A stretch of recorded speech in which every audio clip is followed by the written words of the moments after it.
آپ کو کیسے پتا چلا کہ آج میرا سموسے کھانے کا دل کر رہا تھا؟ بس چل گیا پتا۔ میرے بچوں کا دل کرے کسی چیز کو اور مجھے پتا نہ چلے، ایسا کیسے ہو سکتا ہے؟ وہ سبھی مل کر سموسے کھانے لگے تھے اور آپس میں باتیں کر رہے تھے۔ وہ کھڑی سب کچھ دیکھ رہی تھی۔ میں بھی تو ابا کی بیٹی ہوں، میرا بھی دل کرتا ہے یہ سب چیزیں کھانے کا، پھر ابا کو کیوں پتہ نہیں چلتا؟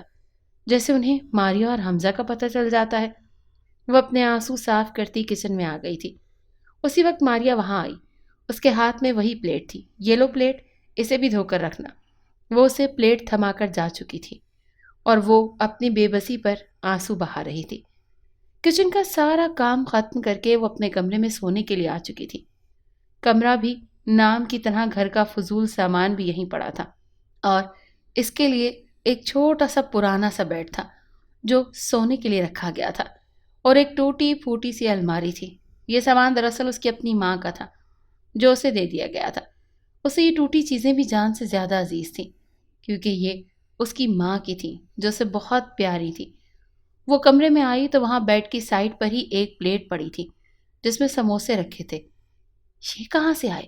وہ حیران تھی، کیونکہ جو سموسے اس کے ابا لائے تھے وہ تو اسی وقت ختم ہو چکے تھے، اور اگر بچے بھی ہوتے تو اسے کہاں سے ملتے؟ مگر یہ کہاں سے آئے تھے؟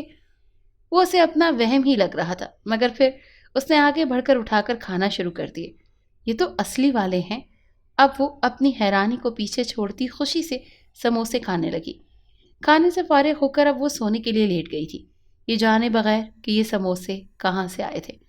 شروع میں اس نے 3 دن سورج جن پڑھی تھی، مگر اب اس نے پڑھنا چھوڑ دیا تھا کیونکہ اس دن اسے کافی ڈر لگا تھا، اسی لیے وہ جلدی سونے لگی تھی، مگر شاید اس کا مقصد پورا ہو چکا تھا، مگر وہ انجان تھی، ہر راز سے، ہر چیز سے۔ چھت کا راز تو جیسے چھت پر ہی رہ گیا تھا۔ اس دن کے بعد وہ نہ تو کبھی چھت پر گئی اور نہ ہی اس نے اس کمرے میں جانے کا سوچا۔ وہ بس کپڑے ڈالنے جایا کرتی تھی یا پھر کپڑے اتارنے۔ اس کے علاوہ نہ تو اس کے پاس وقت ہوتا تھا اور نہ اماں اسے جانے دیتی تھی۔ آج بھی اس نے سارے کپڑے دھونے تھے اور آج پھر وہ اسی کمرے کے باہر موجود تھی۔ وہی آوازیں آتی سنائی دے رہی تھیں۔ ایک لمحے کو دل کرتا جا کے دیکھوں، مگر جب وہاں تالا پڑا دیکھا تو خیال بدل دیا، اور اوپر سے اماں کا کہا یاد آ گیا کہ وہاں مت جانا، اسی لیے وہ واپس نیچے چلی آئی۔ ابا چھٹی والے دن ماریا اور حمزہ کو باہر لے جایا کرتے تھے۔ شروع میں مہوش بھی کہا کرتی تھی جانے کا، اور ابا لے بھی جایا کرتے تھے، مگر پھر اماں نے آہستہ آہستہ اس کا باہر جانا بند کروا دیا، اور اب تو اس نے کبھی باہر جا کر دیکھا ہی نہیں، اور نہ ہی ابا اسے لے کر جاتے تھے۔ شام کو وہ لوگ گھر آئے تھے، ہاتھوں میں بڑے بڑے شاپر اٹھائے، دیکھ کر ہی لگ رہا تھا کہ کافی کچھ خریدا ہے۔ وہ دونوں آتے ہی اماں کو اپنی چیزیں دکھانے لگے تھے۔ مہوش جو وہاں پانی دینے آئی تھی سب دیکھ گئی تھی، نئے نئے کپڑے، نئی چیزیں۔ دل کیا کہ ایک سوٹ اٹھا کر بھاگ جائے، مگر بھاگ کر جاتی کہاں، رہنا تو اسے اسی گھر میں تھا۔ تم جاؤ، اب چائے بناؤ، میرے لیے بھی اور اپنے ابا کے لیے بھی۔ جی اچھا۔ وہ سر جھکائے اپنی حسرتیں دل میں دفن کیے وہاں سے آ گئی۔ چائے بنا کر دے آئی تھی اور اب اپنے کمرے کا رخ کیا تھا۔ اپنی الماری کھول کر دیکھنے لگی۔ آخری بار عید پر نیا جوڑا اسے ملا تھا، وہ اسے بہت پسند تھا، وہ اسے ہی دیکھ کر خوش ہو جایا کرتی تھی۔ سوٹ نکال کر دیکھا اور اب اسے واپس رکھنے لگی جب اسے اپنے کپڑوں کے نیچے کچھ نظر آیا۔ یہ کیا ہے؟ اس نے ہاتھ بڑھا کر دیکھا، وہ پیسے تھے۔ پیسے؟ یہ کہاں سے آئے؟ یہ اس کے تو نہیں تھے، کیونکہ اس کے پاس تو کبھی پیسے ہوئے ہی نہیں تھے۔ پھر یہ کہاں سے آئے؟ اس نے وہ پیسے اپنے ہاتھ میں ہی پکڑے جب اس کی اماں کمرے میں آئیں۔ وہ اسے کوئی کام کہنے آئی تھی، مگر اس کے ہاتھ میں پیسے دیکھ کر حیران رہ گئی۔ فوراً سے پہلے آگے بڑھ کر اس نے وہ پیسے اس کے ہاتھ سے چھین لیے۔ یہ کہاں سے آئے تمہارے پاس؟ وہ اسے بازو سے پکڑ کر اپنی طرف موڑتے ہوئے بولی۔ مجھے نہیں پتا، یہ تو الماری سے مجھے ملے ہیں۔ جھوٹ بولتی ہو، چوری کیے ہوں گے ضرور۔ نہیں اماں، میں کیوں چوری کروں گی؟ اچھا، تو پھر کہاں سے آئے یہ پیسے تمہارے پاس؟ میں بھی سوچتی تھی یہ آئے دن میرے پیسے کہاں جاتے ہیں، اب پتہ چلا چور تو گھر میں ہی موجود ہے۔ چل اپنے ابا کے پاس، وہی تجھے بتائیں گے۔ وہ اسے بالوں سے پکڑ کر گھسیٹنے کے انداز میں باہر صحن میں لے آئی۔ شور کی آواز سن کر سبھی کمرے سے باہر آ گئے تھے۔ کیا ہوا؟ اس کے ابا نے پوچھا۔ یہ آپ کی لاڈلی رنگے ہاتھوں چوری کرتے پکڑی گئی ہے، یہ دیکھیں، یہ پیسے اس کے ہاتھ سے ملے ہیں، مجھے پتا نہیں کب سے چوری کر رہی ہے۔ میں نہ کہتی تھی کہ آپ سے ہر روز میرے پیسے گم ہو جاتے ہیں۔ کون سے پیسے؟ کہاں ہیں؟ مہوش کے ابا نے اس کی کینچی کی طرح چلتی زبان کو روکا تھا۔ یہ رہے میرے ہاتھ میں۔ جب اس نے اپنا ہاتھ آگے کیا جس میں پیسے تھے، اب کیا؟ اس میں تو کاغذ کے کچھ ٹکڑے تھے۔ یہ پیسے کہاں گئے؟ ابھی تو میرے ہاتھ میں تھے۔ وہ اپنے ہاتھ میں پکڑے کاغذ کو دیکھ کر حیران اور پریشان ہو گئی۔ عمر ہو گئی ہے تمہاری، اب لگتا ہے نظر کا چشمہ بنوانا پڑے گا۔ جو کاغذ کے ٹکڑوں کو پیسے سمجھ کر پورے گھر کو تم نے سر پر اٹھا لیا ہے۔ مہوش، تم اپنے کمرے میں جاؤ اور سو جاؤ۔ چلو بچوں، تم لوگ بھی جاؤ۔ ابا نے سب کو اپنے اپنے کمروں میں بھیج دیا اور خود بھی سونے کے لیے چلے گئے۔ تہنیت بیگم وہیں کھڑی یہی سوچ رہی تھی کہ آخر ایسا کیسے ہو سکتا ہے؟ اس کی آنکھیں دھوکہ نہیں کھا سکتی۔ مہوش کے پاس وہ پیسے ہی تھے، مگر باہر آ کر وہ خالی کاغذ کیسے بن گئے؟ مہوش بھی باہر ہونے والے واقعے پر حیران تھی، مگر خوش بھی تھی، کیونکہ وہ اپنی اماں کی مار اور ابا کی ڈانٹ سے بچ گئی تھی، اور آج پہلی بار ابا نے اس کے بجائے اماں کو کچھ کہا تھا۔ وہ خوشی خوشی سو گئی تھی، مگر رات میں اچانک ہی اس کی آنکھ کھولی تھی۔ اس نے اپنے ارد گرد دیکھا، جیسے کچھ تلاش کر رہی ہو۔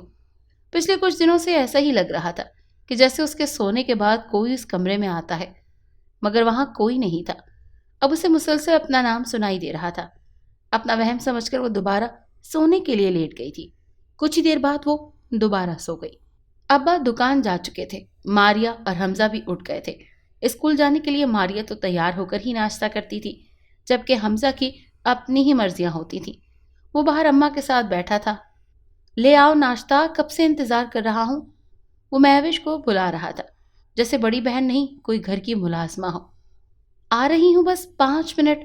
وہ جلدی جلدی ہاتھ چلاتی بنا رہی تھی۔ کچھ ہی دیر میں وہ ناشتے کی ٹرے باہر لے آئی تھی۔ وہ رکھنے ہی والی تھی جب حمزہ نے ہاتھ مار کر ساری ٹرے اس کے اوپر اچھال دی اور گرم گرم چائے اس کے کپڑوں سے گرتی پاؤں پر پڑی تھی، اور ایک چیخ اس کے منہ سے نکلی تھی۔ چائے گرم تھی جس سے اس کا پاؤں جل گیا تھا۔ اتنی دیر بعد ناشتہ لائی ہو وہ بھی گرا دیا، حمزہ نے غصے سے کہا تھا۔ دھیان میں رہا کرو، کہا تھا نا، تمہارا کوئی کام ہوتا بھی ہے دھیان سے؟ تم اگر میرے اوپر گرا دیتی تو کیا ہوتا، یا میرے بچے پر گر جاتی تو؟ اماں اسے ڈانٹنے لگی۔ میں تو جا رہا ہوں، مجھے نہیں کرنا کوئی ناشتہ۔ وہ اٹھ کر جانے لگا۔ ارے حمزہ بیٹھو، میں خود اپنے بچے کے لیے ناشتہ بنا کر لاتی ہوں، وہ بڑے لاڈ سے بولی۔ مجھے دیر ہو رہی ہے اسکول سے، ابھی نہانا بھی ہے مجھے نہیں کرنا ناشتہ۔ وہ جاتا جاتا ایک طنزیہ نظر مہوش پر ڈال گیا۔ وہ سمجھ گئی تھی کہ اس نے مہوش سے کل کی بات کا بدلہ لیا تھا۔ کل جب اس نے اسے اپنا ہوم ورک لکھنے کا کہا تو اس نے کام کا کہہ کر منع کر دیا تھا۔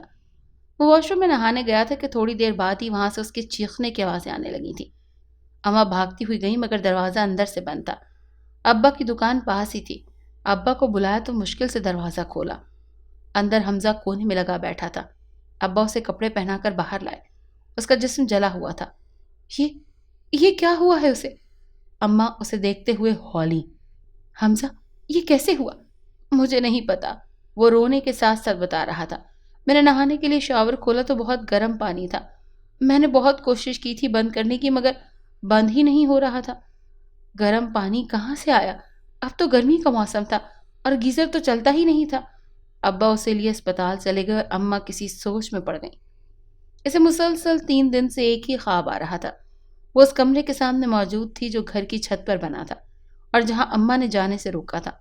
اس کمرے سے اسے پہلے تو رونے اور سسکنے کی آوازیں آیا کرتی تھیں، مگر خواب میں کوئی اس کا نام لے کر اسے بلاتا تھا۔ رات میں بھی یہی خواب اسے آیا تھا، اور اب وہ سوچ رہی تھی کہ پرانی ہر بات، جب سے اس نے وہ صورت پڑھی تھی تب سے اسے سب کچھ محسوس ہو رہا تھا۔ آج اس نے سوچا تھا کہ وہ اس کمرے کا راز جان کر رہے گی۔ اماں آج ساتھ والوں کے گھر میلاد پر گئی تھی اور آج اس کے پاس موقع تھا۔ وہ چھت پر چلی آئی تھی۔ وہ آہستہ آہستہ چلتے کمرے کے قریب آئی تھی، مگر آج وہاں تالا نہیں لگا ہوا تھا۔ وہ حیران تھی، اماں نے تو کبھی بھی اس کمرے کا تالا نہیں کھولا تھا۔ وہ تو ہمیشہ بند رہتا تھا، مگر آج وہ کھلا کیسے تھا؟ وہ چلتے چلتے کمرے میں داخل ہو گئی۔ اماں گھر واپس آ گئی تھی۔ مہوش، کہاں ہو مہوش؟ وہ اسے آواز دے رہی تھی، مگر وہ تو کہیں بھی نہیں تھی۔ پورا گھر دیکھ لیا تھا، وہ کہیں نہیں تھی۔ شام سے رات ہوئی تھی، ابا بھی گھر آ چکے تھے۔ بہت ڈھونڈا مگر وہ نہیں ملی۔ وہ لوگ باہر کے صحن میں بیٹھے تھے جب وہ سیڑھیوں سے اترتی نیچے آ رہی تھی۔ مہوش، تم کہاں تھی شام سے؟ سب تمہیں ڈھونڈ رہے تھے، اماں آگے بڑھ کر اس سے پوچھ رہی تھی، مگر وہ خاموش تھی۔ بہری ہو گئی ہو؟ کچھ پوچھ رہی ہوں، جواب دو۔ جواب تو تم دو گی اب تہنیت۔ اس کی آواز بدلی سی تھی اور آنکھوں میں بلا کی وحشت۔ یہ کیسے بات کر رہی ہو تم اپنی ماں سے؟ ماں نہیں، بہن۔ مہوش نے آگے بڑھ کر اسے گلے سے پکڑا تھا۔ بتاؤ، آج سب کو سچ بتاؤ کہ سچ کیا ہے، کہ کیسا سچ؟ چھوڑو مجھے۔ ابا بھی یہ سب دیکھ کر کھڑے ہو گئے۔ مہوش چھوڑو اسے، کیا کر رہی ہو؟ ماں ہے تمہاری۔ سب نے مل کر کوشش کی تھی مگر اس نے نہیں چھوڑا تھا۔ بتا، سب کو سچ بتا، کیا تھا سچ؟ اور کیا کیا تھا تم نے میرے ساتھ 15 سال پہلے؟ کہ کیا کیا تھا تم نے اپنی بہن کے ساتھ؟ بتاؤ، سب کو بتاؤ۔ کیسے اس کی موت ہوئی؟ کیسے تم نے اسے مارا تھا؟ تہنیت کی اب سانس رکنے لگی تھی۔ بتاتی ہوں، چھوڑو چھوڑو، سب بتاتی ہوں، مگر مجھے چھوڑ دو، مجھے مارنا مت۔ مہوش نے اسے چھوڑ دیا اور اب وہ سب سچ بتانے لگی، جسے سن رہے تھے سبھی لوگ۔ شروع سے ہی مجھے تمہارے ابا پسند تھے، مگر ان کے گھر والوں نے میری چھوٹی بہن کا رشتہ مانگ لیا۔ رشتہ اچھا تھا، اسی لیے اماں ابا فوراً مان گئے اور صوبیہ کی شادی ان سے ہو گئی۔ میں نے کچھ نہیں کہا، قسمت کا لکھا سمجھ کر مان گئی، مگر اس کے بعد میرے لیے کوئی اچھا رشتہ ہی نہیں آیا، اور اگر کوئی اچھا رشتہ آتا تو انہیں میں پسند نہ آتی۔ صوبیہ کی شادی کو 5 سال ہو گئے تھے اور میں گھر میں بیٹھی تھی، لوگوں کی باتیں سنتی۔ پھر خبر ملی کہ صوبیہ بیمار ہے اور تمہارے ابا کو کسی ضروری کام سے شہر سے باہر جانا ہے۔ میرے اماں ابا نے مجھے یہاں صوبیہ کے پاس بھیج دیا۔ میں نے اسی وقت سوچ لیا تھا کہ مجھے کیا کرنا ہے۔ شادی کے بعد بہت کم میری ملاقات تمہارے ابا سے ہوئی تھی، مگر اس دن یہاں آ کر انہیں دیکھا تو پھر سے کچھ قیمتی چیز کھونے کا احساس شدت سے ہوا۔ تمہارے ابا کے جانے کے بعد میں نے صوبیہ کو اوپر والے کمرے میں رسیوں سے باندھ دیا تھا۔ وہ سسکتی روتی رہی مگر میں نے دروازہ نہیں کھولا اور وہ 2 دن میں مر گئی۔ مجھے پتا تھا اس کے مرنے کے بعد میری شادی تمہارے ابا سے ہو جائے گی، کیونکہ تم چھوٹی تھی، اسی طرح مجھے سب کچھ مل جائے گا۔ اور اس دن کے بعد وہ کمرہ میں نے ہمیشہ کے لیے بند کر دیا تھا تاکہ یہ راز بھی وہیں بند رہے۔ مہوش اور وہاں پر موجود سبھی حیرت کے مجسمے بنے سن رہے تھے کہ کوئی اپنے خونی رشتوں کے ساتھ ایسا بھی کر سکتا ہے۔ سارا سچ سننے کے بعد ابا سب بچوں کو لے کر وہاں سے چلے گئے تھے اور اماں اس پورے گھر میں اکیلی رہ گئی تھی۔ ماریا اور حمزہ نے بھی ان کے ساتھ رہنے سے انکار کر دیا تھا، وہ بھی اپنے ابا اور مہوش کے ساتھ ہی چلے گئے تھے۔ اور ایک ماں کے لیے اس سے بڑی اور کیا سزا ہوگی کہ اس کے اپنے بچے اس کے ساتھ نہیں رہنا چاہتے تھے۔